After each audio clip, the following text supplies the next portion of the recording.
Attorney Dogali, thank you.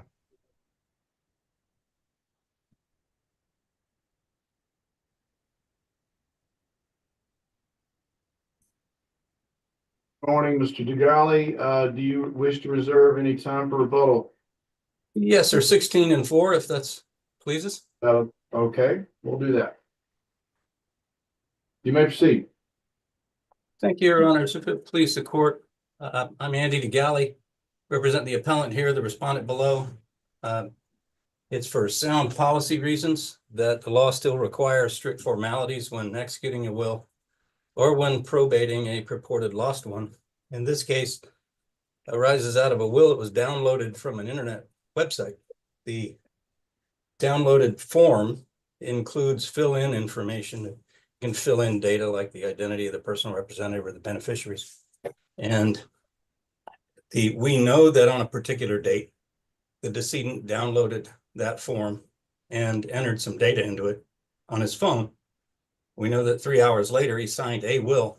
That's about all we know. No mystery has been cleared up. There shouldn't be any mysteries after a purported lost or destroyed will is probated. And what we end up with in this particular case, the record includes 5 versions of the so-called lost or destroyed will. There's the unsigned blank one on his phone, October 11th. There's the unsigned blank one that has some data filled in, also on his phone, October 11th.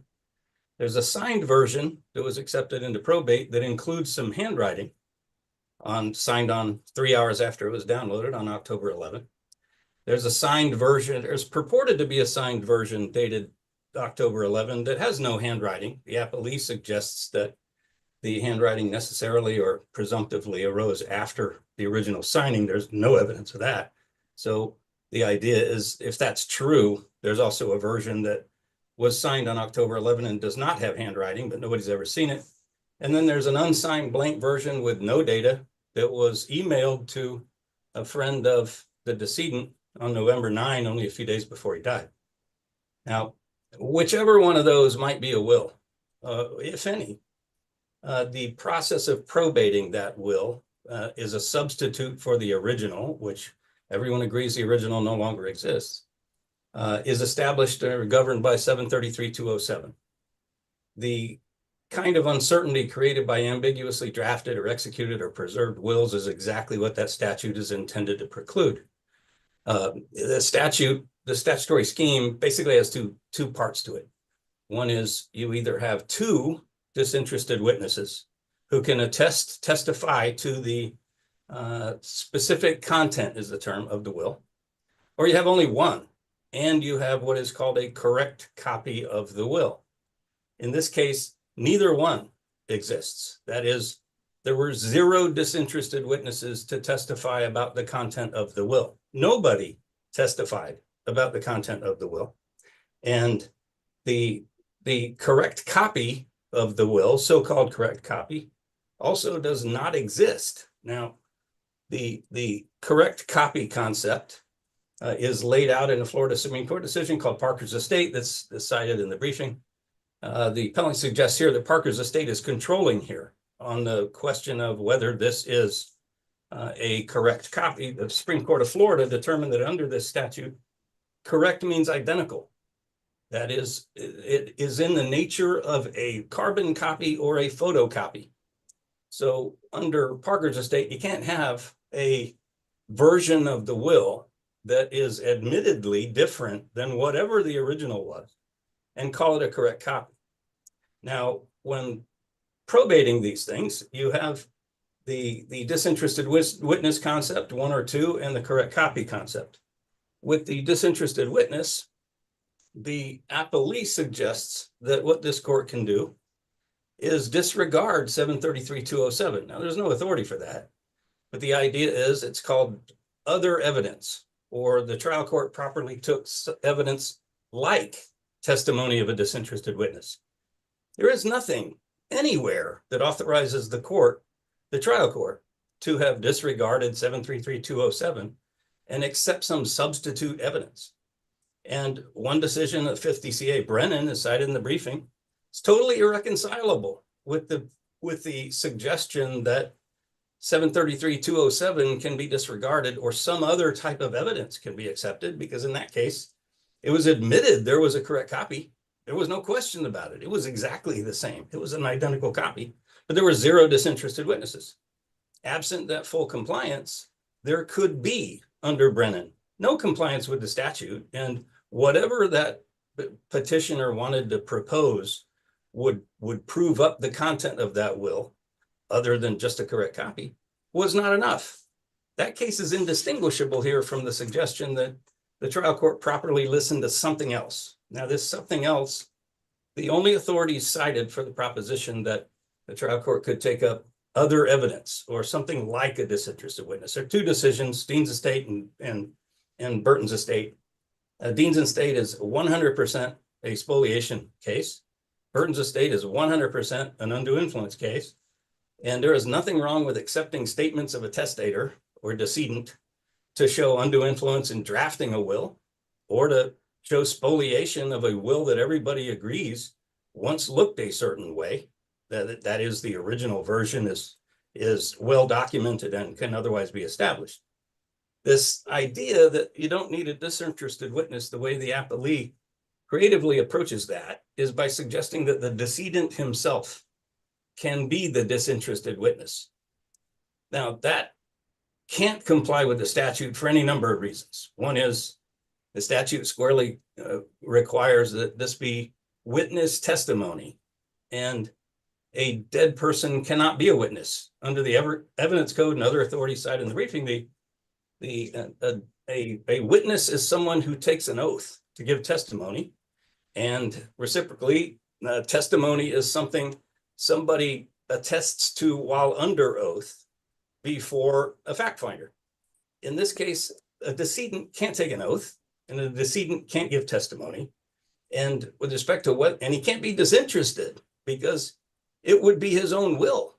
So he has an interest in confirming that whatever his intentions are carried out.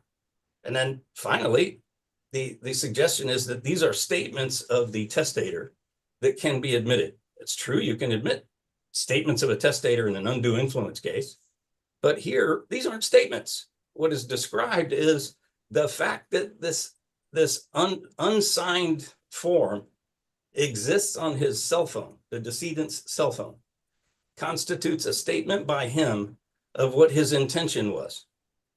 Now, that doesn't make any sense, because we know that the will that's been probated is not the one on the phone. It has handwriting on it that wasn't there before. It was added sometime. And the blank one on his phone doesn't have all the information filled out in it. And so with respect to the Dean's estate decision that's cited here, as I mentioned, that really is just a spoliation case. The idea that you could set aside or ignore 733-207, citing Dean's estate and Burton's estate, doesn't make any sense, because both of those cases predate the statute by more than a decade. It is, you can't rely on an old case that predates a statute as a basis for ignoring the statute or deeming it inapplicable. In this case, there's another decision cited in the briefing called Lowy that addresses Dean's estate and says the Dean's estate is a spoliation case, and it is 100% distinguishable. It is it's called a conceptually and practically completely dissimilar issue. That is, the reestablishment of a lost or destroyed instrument under 733-207 and spoliation are 2 totally different concepts. And the Lowy decision said Dean's estate does not apply in a reestablishment or an attempt to probate a lost or destroyed will case. Now, with respect to the correct copy concept, the appellee asks the court to accept the proposition that, okay, it's not quite correct. That is, that you should ignore that there's handwriting on it, because the appellee assumes that wasn't there when he signed the will.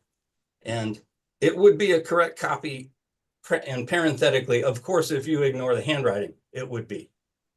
There's no authority for saying that you can ignore parts of it and accept the rest of it as a correct copy. That's irreconcilable with the Florida Supreme Court's case in Parker's estate. Now, in addition to saying you should ignore the pages that have handwriting because the rest of it's a correct copy, we also know that the will that was accepted into probate has the wrong pages in it. The first page is missing, page 1 is missing, and it has a page 1 attached that is not part of the will. It's part of the downloaded instructions on how to fill one out. And so not only is it, this is a correct copy if you ignore the handwriting, it's also a correct copy if you ignore the fact that 2 of the pages are wrong.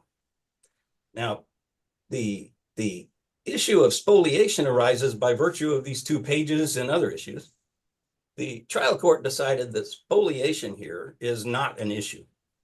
She did not apply any evidence to any concept related to spoliation, even though Dean's estate squarely applies here for that reason.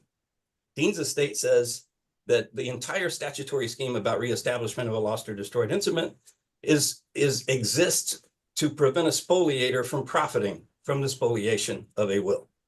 In this case, Ms. Douglas, the petitioner here, destroyed the will herself. She admits that she went to his house, Stephen Watson's house, the day he died, because she knew it was an important instrument and she knew she should preserve it. So she went and got it that day and she held it for a few weeks. Then she says after a period of time, it still had the smell of cat urine in it. So she would retain only the original 2 signature pages and destroy the rest. And she said she photocopied the rest. Actually, what she photocopied was not page 1. She photocopied the instructions, and those are there instead of page 1. And she disregarded all those other pages. And then she says saved the original 2 pages. So there's no question that the spoliator, if you will, is the one asking to disregard that spoliation and reestablish the will that she herself destroyed. Now, other than being totally contrary to Dean's estate, the statute, the judicial decision, the decisionary authorities relating to spoliation are laid out, and for example, the Golden Yachts case and others, that if there is a duty to preserve, and there was, she agrees with that because that's why she went there and got it. And if it once existed, we all agree there once was a will. And if it was material, well, it has to be material because we're trying to reestablish a lost or destroyed instrument here. In that instance, a presumption arises against her that that document was unfavorable to her. And so what ends up happening is she either can't probate the will because she can't reestablish it. In that instance, Mr. Watson died intestate and she does not inherit, or the presumption should work against her effectively like an estoppel and prevent her from probating that will because she's the one that would profit from it. And again, she would not inherit. Now, either outcome is not inequitable because she's the one that destroyed it. Now, at the trial of this cause, the respondent, we introduced a lot of evidence about not only her deliberate destruction of this original instrument, followed by her effort to reestablish it, but countless acts of malfeasance by her that should go to the issue of the presumption that works against her and whether she should be able to benefit from her own spoliation and reestablishment. In addition to destroying the will, she destroyed financial papers. She removed jewelry from his home and kept it 5 months. We don't know that she turned over all of it after 5 months. She spent $4,500 of the estate's money on herself for gas and restaurants and Home Depot, using the decedent's credit cards. She used his debit card and falsely signed his name to take cash. And she had him cremated rather than the will that said he wanted to be buried. And that cremation saved a lot of money for the estate, which she will now inherit 75% of. And the list of malfeasance, she represented to the funeral home to make arrangements that she was a sister of the decedent, and she is not. She recommended that she's next of kin, and she is not kin. The next of kin is the asinore of my client, and that's the only living kin. He's the gentleman that should inherit here, or his assignee being my client, because of all the people that should not, it would be Ms. Douglas. There were other incidents. She didn't fill out an inventory. When she finally did, she left the jewelry off. She left the safe deposit box off. We don't know why. All of this evidence should have been accepted and applied in an analysis of whether spoliation should work against her. The trial judge found that spoliation was not an issue. She deemed it immaterial. It can't possibly be immaterial, but it's clear there are no findings about it. She has no fact findings, so there's nothing for this court to evaluate from an abuse of discretion standpoint or whether there was competent substantial evidence. Rather, it's just a question of law, whether she should have considered that issue and the presumption that works against Ms. Douglas. And this court should first reverse the finding, the ruling by the judge that this will is accepted into probate, and should actually direct the trial court that the no compliance with 733-207 occurred. There was no disinterested witness. There was no correct copy. Therefore, this will does not get accepted into probate. And then an entirely separate basis for refusing to accept the will into probate would be the presumption that works against her as the spoliator, especially when compounded by other acts of malfeasance on her part.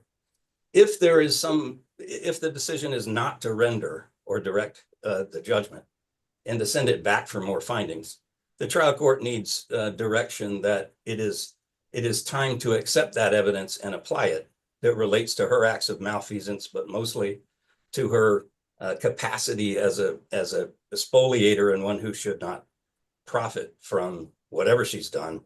And so, Your Honors, it's probably most of my 16. If you have any questions. You're at 16. Thank Great you. time. All right, you reserve the rest? Yes, sir, please. All right. Mr. Baloo, good morning. Thank you. Good morning. May it please the court. My name is Brandon Baloo with Johnson Pope. I represent Nancy Douglas in this case. She was the nominated, she is currently serving as personal representative under the will dated October 11th, 2022. That was admitted to probate through a correct copy in this case. The will was signed based on the copy admitted to probate on October 11th, 2022 by Stephen Watson. The whole issue here is, in a lost will case, is to confirm that the copy of the will offered for probate is a copy of the will that the decedent actually signed and accurately expresses what the decedent wanted to have done with his property after he passed away. And that was what we sought to establish here. The first argument offered by Appellant is about the correct copy issue. I don't know that I understand the argument about the different versions of a correct copy that are being offered. The correct copy that we offered for probate and that was admitted to probate was the copy that my client, Nancy Douglas, made of the will, of the original will that she found in the decedent's home. She found that will in a safe, I believe, under the coffee table in the home on the date the decedent died.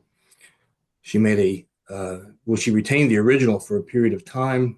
There's evidence in the record based on testimony that the will had cat urine and cat fecal matter that had gotten into the pages of the will that affected my client's, caused her to have an allergic reaction or a bad reaction to it. She tried to address that, unable to do so. A few weeks later, she threw away the original pages of the will, but for the original signature page and the self-proving affidavit. She retained those pages. Why would she do that? I'm not sure, other than she did not know, her testimony was she did not know the importance of a complete original will. As we all know, there are other documents in Florida in the law where you do not need an original ink on paper document for it to be effective. For example, a revocable trust does not require an original document. But you're telling us, I assume, that she took a picture of each page, correct? I believe the testimony was that she made a copy of each page on a copy machine of some sort, except for the original pages of the signature page, the pages with the actual ink on them, the signatures. She retained those pages. The pages that she copied follow seriatim. Excuse me, I didn't understand the question? To page 1, page 2, page 3, page 4 signature pages. Yes, she made a copy in order of every page that she found in the decedent's unlocked safe or strong box that was under his coffee table. What about the supposed lost page? Or absent page? So page 1 that's been referred to appears at record page 457. And I know that because it was the copy downloaded from the phone. At the bottom, it says page 1. The only text on that page is the title, The Last Will and Testament of Stephen Lewis Watson. Those are the only words on that page. That is not a vital part of the will or has no terms on it. So I'm assuming, well, it's the only thing we can do because we don't know, that the decedent did not find that page important because that page was not with the original will that my client found in his home. I don't think that has any bearing on the correct copy issue. The correct copy that we offered for probate, as I said, was the copy of the original signed will that my client found in the decedent's home on the date of his death. The different versions that were found on the decedent's phone were not actually different versions. The text of the will found on his phone, the terms, who the beneficiaries are, who the personal representative is to be, are the exact same as the will that was signed on October 11th, 2022, because we see no difference in the terms of the copy of the signed will and the will that was found on the decedent's phone. So help me understand my recollection is there's one handwritten note. There was a handwritten, a cross out and a addition to the will as to who the contingent beneficiaries were to be on the version that my client found in the house. So had she found that original, well, she found the original will, had she not destroyed the original pages, but for the signature pages, that will could have been admitted to probate with the handwriting on it. And the only issue at that point, we don't know if the handwriting was put on before or after C. That fair? correct, we do not know when the handwriting was inserted on the will, but the point is with handwriting on a will, it will be admitted with the handwriting, and then the issue would be what's the effect of the handwriting? Does it alter the terms? In this case, it doesn't. It would never be material because the primary beneficiaries survived the decedent, so the contingent beneficiaries would never take, and that's what the change in the handwriting was here. But if it were something material, the court would then be asked to determine the effect of the handwriting. Is it ignored or does it have some effect? But that has no bearing on whether the will itself is admitted to probate. And in this case, it's just part of the correct copy that was in existence at the time of the decedent's death. It doesn't make it not a correct copy. It's the copy. I don't know how many different ways to say copy or correct copy. It was the version that my client found in the safe on the date of his death, and she made a copy of that. That's what we offered for probate, and that's what we had admitted. The other copies, I think saying the word copy over and over again adds some confusion, but the other, I guess we'll say the unsigned copies found on the phone are relevant here because they establish that the version downloaded on the decedent's phone on the very date the original was signed, October 11th, 2022, was the same. That he downloads a copy of the will from trustandwill.com, an online service where a person can prepare a do-it-yourself will. He downloads it on October 11th, 2022. And then he signs it based on the copy of the signed version we have on that same date. There's no difference in the terms between what was downloaded and then emailed to himself and then signed. We know that from the testimony of the digital forensic analyst who testified to establish the copy. as the identical version that was signed. At the trial court level, I argued this was akin to a lawyer reviewing his or her file to determine whether the will offered for probate was a correct copy. It would be nearly impossible, unless maybe it was recently done, for a drafting attorney to have especially one who prepares a lot of wills, to have a very clear memory of the exact terms of the will prepared. That attorney would most likely go review his or her file and find an unsigned copy there possibly, and check that against the will that was offered for probate and say, yes, the content is the same, therefore that is a correct copy, which that would also prove the contents, which gets into the second point raised of the disinterested witness issue.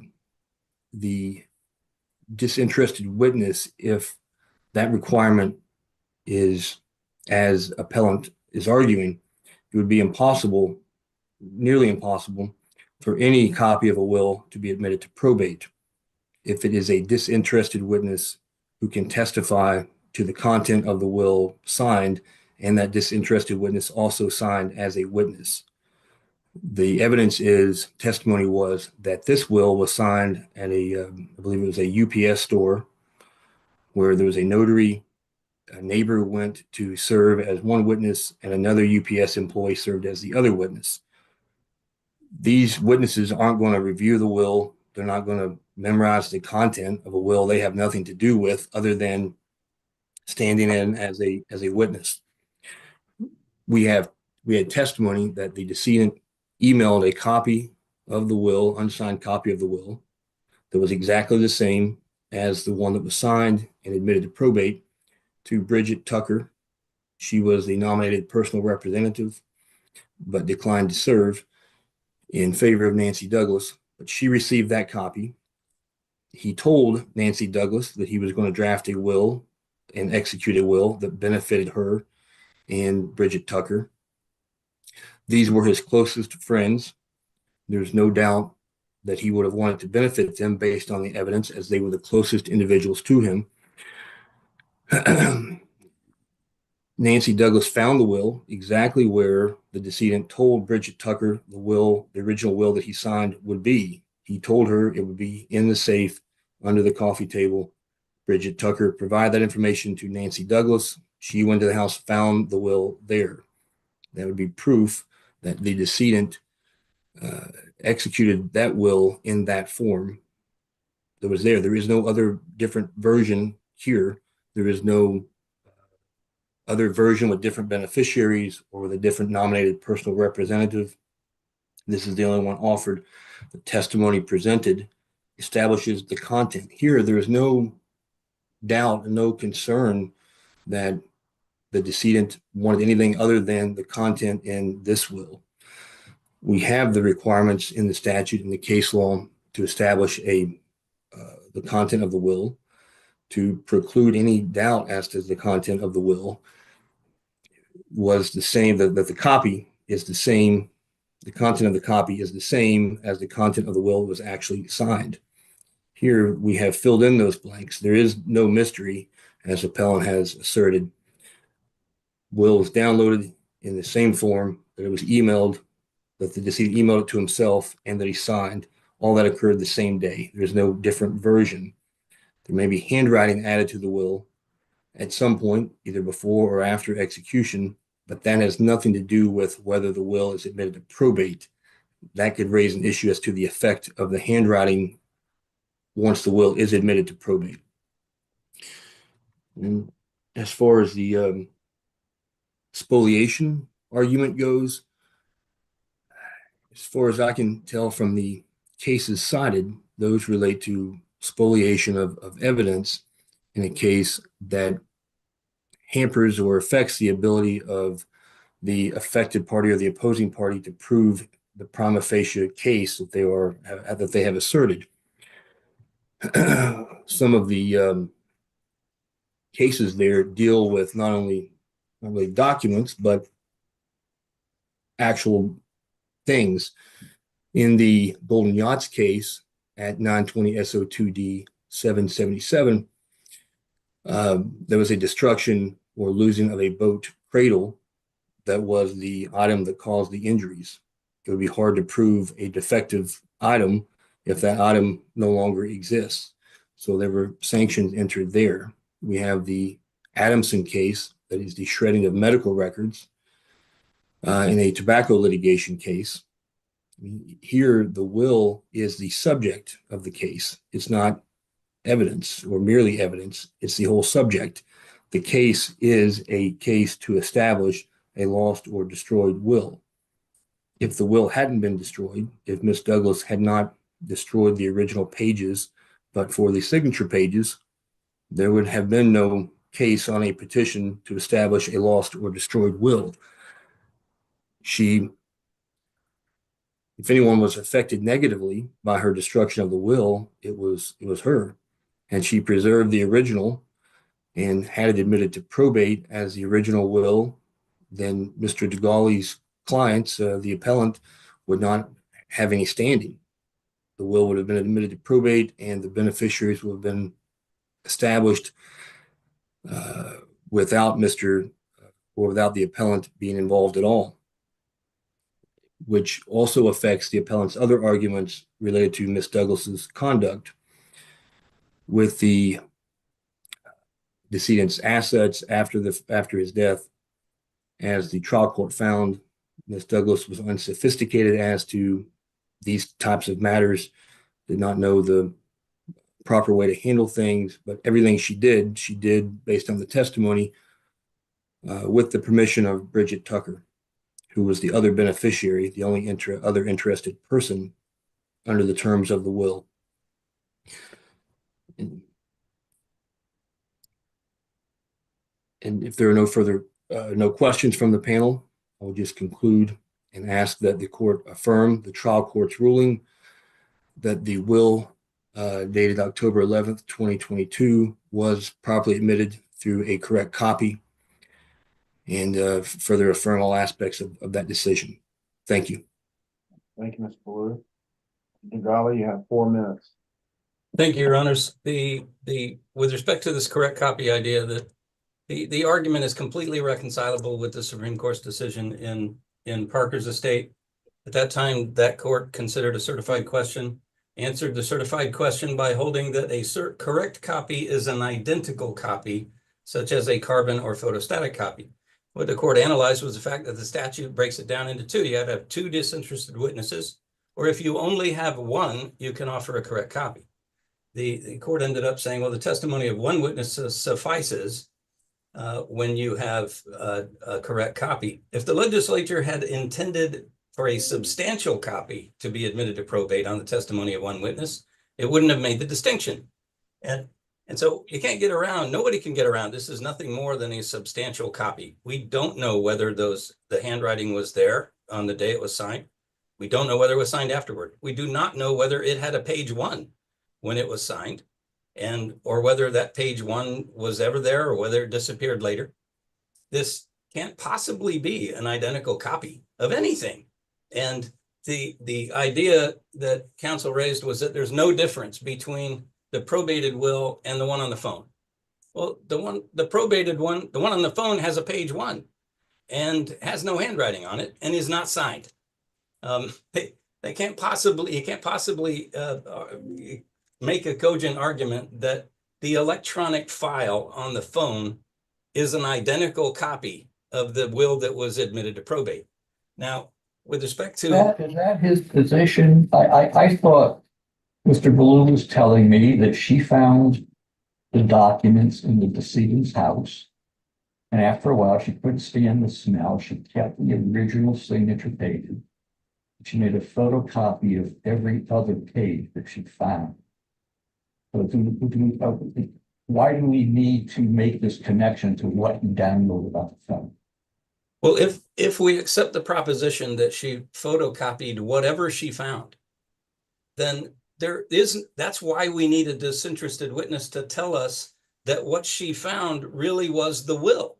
Because let's say she had found only the odd pages or half of it, or only the signature pages, or the first page was there and had handwriting on it. We don't know whether that was the will or not. That's why, in addition to, you got to come up with a correct copy, you've got to have at least one disinterested witness. The appellee has not suggested to this court that a disinterested witness testified. There was no disinterested witness here. That is indistinguishable from the Brennan decision, in which it was agreed there was a correct copy, but there were 0 disinterested witnesses. You cannot, under those circumstances, comply with the statute. And so the idea that, well, it's irrelevant that the handwriting is there, or that the page is missing, we really don't know whether the handwriting was there. Maybe page 1 had handwriting on it. Maybe it was there when he signed it. Maybe it wasn't. A disinterested witness has to tell us that's the will that this copy is a duplicate of, or in the Supreme Court's language, an identical copy of. And in the absence of any disinterested witness, you simply can't meet the statute. Now, the idea that we should soften it and take some sort of other evidence, well, that's indistinguishable with the decisionary authorities as well, but it actually doesn't even make any sense. Yes, there are other types of instruments that we need all of your original signed pages for, but All right, you got 20 seconds. This All is right. a statute. Need to wrap it up. You have 20 seconds. This is a statute that makes, for good policy reasons, reestablishment of that instrument difficult. And that's why it's different than other instruments for which we might or might not need all of the signed pages. Thanks, Your Honor. Thank you both. Happy holidays. Enjoy the rest of your day. Happy Thank holidays. You too as well. Happy holidays. So our last case is Charmant Theodore. I think Ghislaine Theodore